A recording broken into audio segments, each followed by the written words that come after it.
Ben Brown there in Lille for us. In other news this morning, UK households could be thousands of pounds better off if the country votes to remain in the EU. So says the Labour. We'll have much more on which areas are likely to be hit a little later on. We'll talk to her in a few minutes. First, though, let's talk to Sally, who's in Paris for us and taking a look at all the action ahead of today's big games. Morning, Sally. The time is 7:40, and this time next week, many of us will be heading to polling stations across the UK, finally getting our chance to cast our votes in that EU referendum. However, according to the latest polls, lots of us are still undecided. Today, we're going to put some of your questions to our very own Steph and Professor Anand Menon from UK in a Changing Europe. They're with us on the sofa. Morning. OK, we'll talk to you in just a moment. Here are some of the things that voters in Chester and Liverpool want to know. Now, don't forget, you can also access the BBC's EU referendum reality check service on the BBC website, so you can drill down into some of the questions you may have. It's just after 7:45 on Thursday morning. You're watching Breakfast from BBC News. Good morning. Thanks for joining us. Our main story. Thanks very much. It doesn't look bad. Has that big blue bit of rain come in since this morning? Thanks a lot. We'll see you later. That's why you're here and she's there. Let's have a look at some of your messages coming in this morning about where you're watching the football later and your divided offices and homes and schools ahead of the England-Wales game. Richard's got in touch. He's in Huddersfield. Morning, Richard.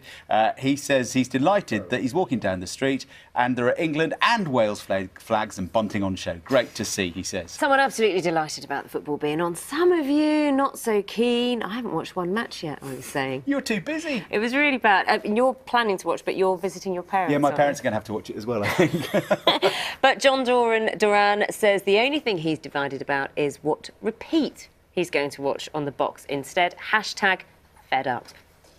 Oh dear, sorry, John.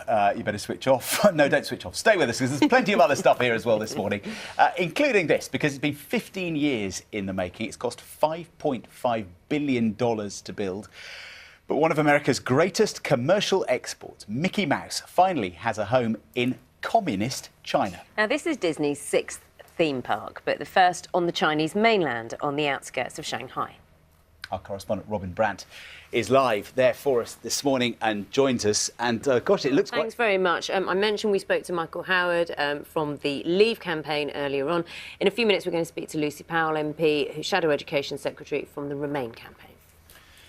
In other news this morning, another woman has come forward to accuse the late politician and broadcaster Sir Clement Freud of Police divers in Orlando in Florida have recovered the body of a 2-year-old boy who was killed by an alligator during a holiday at Walt Disney World. The child was playing at the shore of a lagoon when he was dragged into the water by the alligator on Tuesday, despite his father's efforts to save him. Ali Maqbool reports. Two of Britain's leading public health organisations are calling for the possession and personal use of all illegal drugs to be decriminalised in the UK.